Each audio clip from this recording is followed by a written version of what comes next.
నమో వెంకటేశాయ.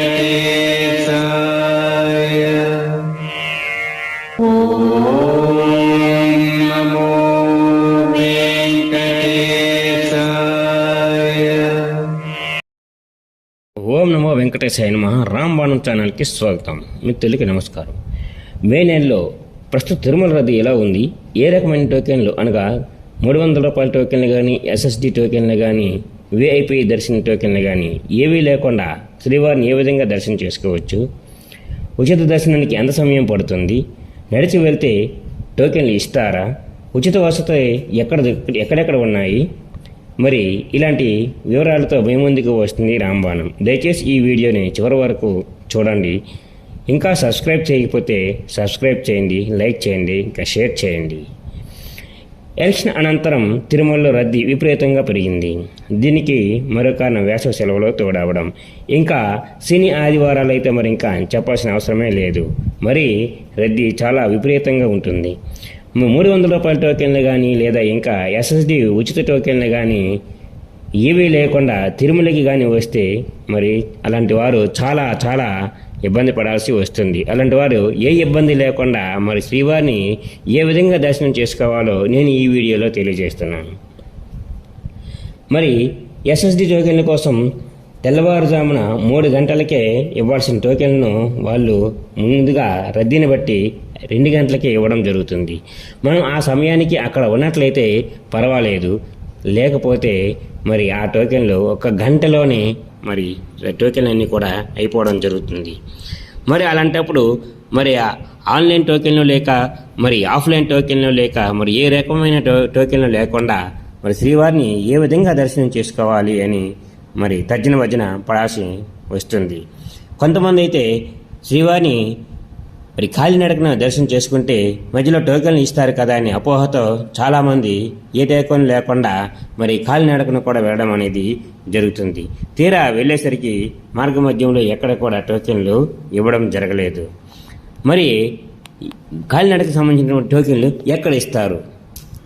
ఇక నడకదారిలో టోకెన్లు తీసుకున్నాం అనుకుంటే అవి కూడా అలిపిరికి భూదేవి కాంప్లెక్స్లో టోకెన్లు ఇవ్వడం అనేది జరుగుతుంది. అవి కూడా చాలా తక్కువ టోకెన్లు ఇచ్చి కౌంటర్లు మూసివేస్తున్నారు.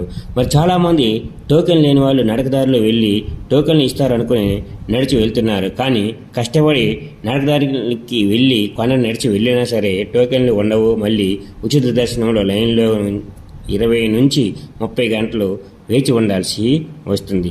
ఇంత కష్టపడి 4-5 గంటలు నడిచి వెళ్ళి మళ్ళీ లైన్లో ఉండాలంటే చాలా శ్రమతో కూడుకున్న పని. అది కాక సాయంత్రం కానీ 6 గంటలు కానీ దాటిందంటే కొండపైకి వెళితే ఉచిత దర్శనం లైన్లు కూడా మూసివేస్తున్నారు.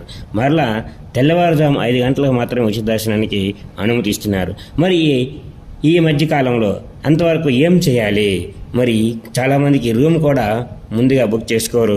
అక్కడ వెళ్ళిన తర్వాత కూడా సాయంకాలం వెళితే రూమ్స్ అనేవి ఆఫ్లైన్లో కూడా బుక్ అవ్వడం అనేది జరగదు. మరి అలాంటి వాళ్ళు తెల్లవారుజాము వరకు ఎక్కడ ఉండాలి? చిన్నపిల్లలతోనూ మరి మహిళలతోనూ ముసలి వాళ్ళతోనూ వెళ్ళిన వారు చాలా ఇబ్బంది పడుతున్నారు.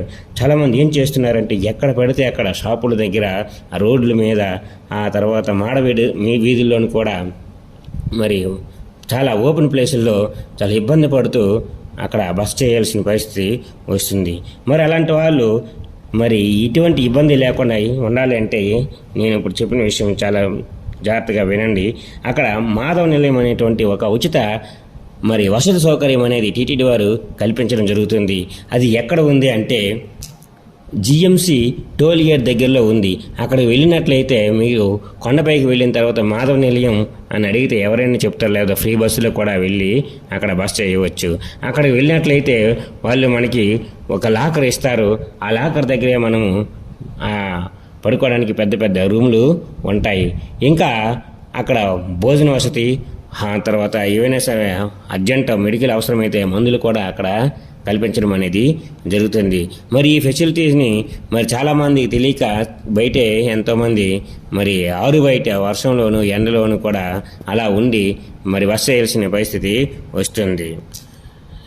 ఇంకోటి ఏంటంటే మరి ఉచిత వసతి సిఆర్ఓ ఆఫీస్కి ఎదురుగా ఉన్నటువంటి అక్కడ కూడా ఒక పెద్ద హాల్ అనేది ఉండడం అనేది జరుగుతుంది. ఉచిత వసతి హాల్ అనేది ఉండడం జరుగుతుంది. అక్కడ కూడా మరి కరకట్టలు కూడా ఉంటాయి. అంటే ఏంటి, ఇప్పుడు తలనీలాలు సమర్పించుకోవడానికి, తర్వాత ఉచిత భోజన సౌకర్యం కూడా అక్కడే కల్పించడం అనేది జరుగుతుంది. మరి గుర్తుంచుకోండి, ఈ రెండు దగ్గరలో కూడా మరి ఉచిత వసతిని మనం వినియోగించుకుంటే చాలా మరి శ్రమతో కాకుండా మరి ప్రశాంతంగా ఉంటుందని నా భావన. ఉచిత దర్శనానికి ఎక్కడికి వెళ్ళాలి అనేది చాలామందికి తెలియడం లేదు. అయితే ఈ వేసవిలో అయితే అది ఎక్కడి నుంచి ప్రారంభిస్తున్నారు, లైన్లు ఎక్కడి నుంచి ఉంటాయో ఎవరికీ తెలియడం లేదు. అది ఏంటంటే ఎక్కువగా మామూలుగా అయితే వైకుంఠం 2 కాంప్లెక్స్ నుంచి అయితే మరి ఉచిత దర్శనానికి లైన్లను స్టార్ట్ చేస్తారు. అవి నిండిపోతే నారాయణ షెడ్ నుంచి స్టార్ట్ చేస్తారు. అది కూడా నిండిపోతే ఆరు బయట ఉన్నటువంటి అవుట్ రింగ్ రోడ్డు కళ్యాణ మండపము ముందు నుంచి ఆ రోడ్డు ఉంటుంది, అక్కడ నుంచి ఇంకా అది కూడా నిండిపోతే సేవా సదన్, ఇంకా ఇలా 4-5 కిలోమీటర్ల దూరం నుంచి కూడా లైన్లో మనం వేచి ఉండాల్సిన పరిస్థితి అయితే ఉంది. మరి ఈ విధంగా మరి ఉచిత దర్శనానికి కానీ ఉచిత వసతికి కానీ తెలుసుకొని ఉన్నట్లయితే కొంచెం మనం ఈజీగా స్వామివారిని దర్శనం చేసుకోవచ్చు.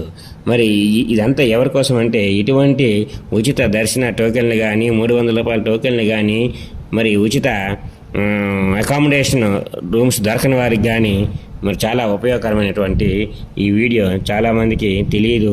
అక్కడ వెళ్ళి వారిని వీరిని అడగడము, తర్వాత చాలా ఇబ్బంది పడి మరి 2-3 రోజులు మరి కొంతమందికి అయితే భోజనం కూడా లేకుండా, నిద్ర లేకుండా చాలా ఇబ్బంది పడాల్సి వస్తుంది.